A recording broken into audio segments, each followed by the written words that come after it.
Bulletin के आगाज में बात करें ऑस्ट्रेलिया के शहर सिडनी में दहशतगर्दी, साहिल पर यहूदियों के त्यौहार के दौरान फायरिंग में 12 अफराद हलाक, 29 जख्मी हो गए। पुलिस की जवाबी कार्रवाई में एक हमलावर मारा गया, दूसरा शदीद जख्मी हालत में गिरफ्तार। फायरिंग करने वाले शख्स की गाड़ी से धमाकाखेज मवाद बरामद। कोई तीसरा हमलावर कोई और था या नहीं, ये तहकीकात अभी जारी है। सिडनी पुलिस ने फायरिंग को दहशतगर्दी करार दे दिया। ऑस्ट्रेलिया के शहर सिडनी में दहशतगर्दी का हौलनाक वाकया।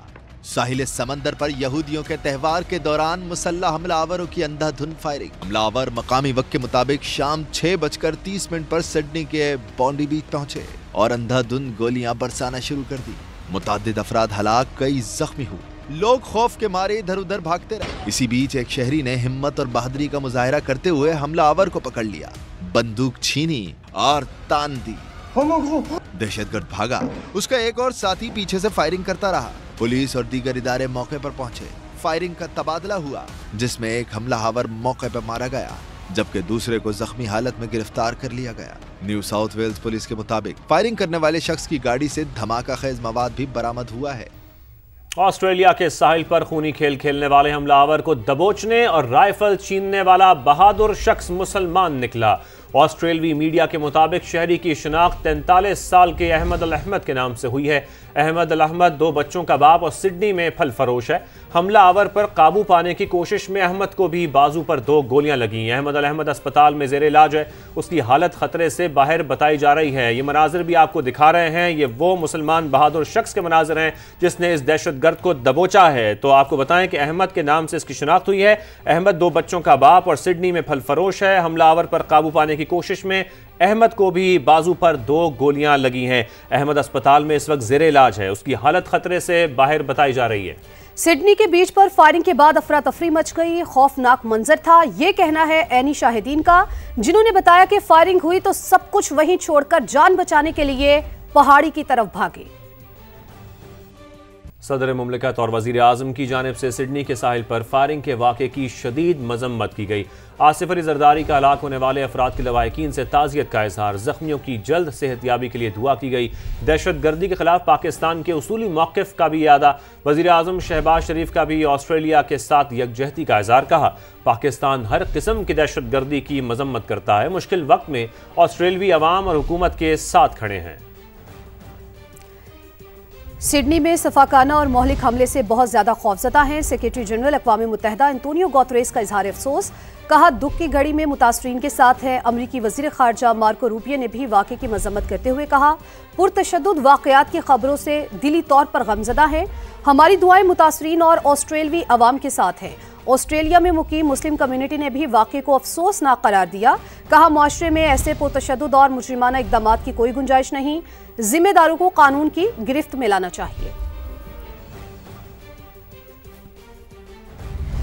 आगे बढ़े और अब आपको बताएं कि पाक वतन के दुश्मनों पर जमीन तंग। खैबर पख्तूनख्वा में सिक्योरिटी फोर्सेस का एक्शन, भारतीय हिमायत याफ्ता 13 खवारिज मारे गए। ISPR के मुताबिक मोहम्मद में 7 और बनू में 6 दहशतगर्द हलाक हुए। 12 और 13 दिसंबर को खुफिया इत्तलात पर यह ऑपरेशन किए गए। दहशतगर्दों से असलहा और गोला बारूद भी बरामद हुआ। अफगानिस्तान दहशतगर्दी का गढ़ और हमसाया ममालिक के लिए परेशानी का बायस। तेहरान में अफगानिस्तान की संगीन सूरत हाल पर बड़ी बैठक। पाकिस्तान, चीन, रूस, ताजिकिस्तान, उज़्बेकिस्तान और तुर्कमानिस्तान के नुमाइंदों की शिरकत। तालिबान रजीम का शिरकत से इनकार। इजलास में पाकिस्तानी वफ्द ने दहशतगर्दी के हवाले से संगीन तहफ़्फ़ुज़ात भरपूर अंदाज में उठाए और पाकिस्तान को लाहिक दहशतगर्दी के खतरात का संजीदगी से तदारुक नागुज़ीर करार दिया। मौक़िफ़ अपनाया, अफगानिस्तान में इस्तेहकाम पूरे खित्ते के मफाद में है। पाकिस्तान खित्ते में अमन, तरक्की और पायदार सलामती के फ़रोग़ का ख्वाह है। तेहरान इजलास में ख़ुसूसी नुमाइंदा बराए अफगानिस्तान मोहम्मद सादिक ने पाकिस्तान की नुमाइंदगी की।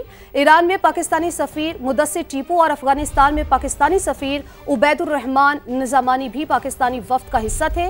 मोहम्मद सादिक कहते हैं पहला कदम अफगान सरजमीन को दहशतगर्दों से बिला इम्तियाज निजात दिलाना होगा, तब हमसाया ममालिक अफगानिस्तान के साथ बामानी तौर पर रवाबित कायम करेंगे। मुदस्सिर टीपू का कहना है दहशतगर्दी से मुतालिक इस्लामाबाद के तहफ़्फ़ुज़ात का हल जरूरी है। पाक अफगान कशीदगी से ईरान भी शदीद मुतासिर होगा। दोनों ममालिक के साथ ईरान की सरहदें मुश्तरक हैं। तर्जुमान ईरानी वजारत खारजा इस्माइल बकाई की प्रेस ब्रीफिंग। कहा, तालिबान रजीम के तेहरान कॉन्फ्रेंस में न आने के फैसले का एहतराम करते हैं, लेकिन ऐसे इलाकाई फोरम्स में शिरकत बाहमी अफाम तफहीम को फरोग देती है। अफगानिस्तान और हमसाया ममालिक के दरमियान मसाइल के हल में मददगार साबित हो सकती है। और अब दीगर खबरें शामिल करें और आपको बताएं कि पीटीआई दौर में मामलात कमर जावेद बाजवा, फैज हमीद और बानी पीटीआई चला रहे थे। कमर जावेद बाजवा मुझ पर झूठे मुकदमे के जिम्मेदार थे। सरबराह की मर्जी के बगैर एक्शन नहीं हो सकता। नून लीग के रहनुमा राना सनाउल्लाह की गुफ्तगू। कहा, एक ब्रीफिंग के दौरान उन्होंने कहा कि राना साहब बहुत मोटे हो गए, जेल में बहुत स्मार्ट थे, फैज हमीद साहब इन्हें दोबारा स्मार्ट बनाएं। जिस पर मैंने कहा कि मुझ पर मुकदमा आपने बनाया है, अल्लाह इस दुनिया में ही इसका हिसाब करेगा। और सीनियर सियासतदान महमूद मौलवी कहते हैं कि फैज हमीद को फौजी अदालत से सजा फैज से फैज याब होने वालों के लिए वाज़े पैगाम है। जो लोग भी फैज याब हुए, सब पर आसमान टूटेगा। इस्लामाबाद में प्रेस कॉन्फ्रेंस करते हुए मुल्की बेहतरी के लिए इंतजामी बुनियादों पर मजीद यूनिट्स का क़याम भी नागुज़ीर करार दिया। साबिक़ गवर्नर सिंध इमरान इस्माइल बोले, जो एहतसाबी का अमल शुरू हुआ है वो रुकेगा नहीं। मुखालिफिन करप्शन साबित करें, इस्तीफा दे दूंगा। वज़ीर आला खैबर पख्तूनख्वा सुहेल आफरीदी का चैलेंज। कोहाट में जलसे से खिताब करते हुए दावा किया कि मेरी हुकूमत में कोई मुलाजमत सिफारिश पर नहीं दी गई। 16,000 भर्तियां हमने एलिमेंट्री एजुकेशन में की है।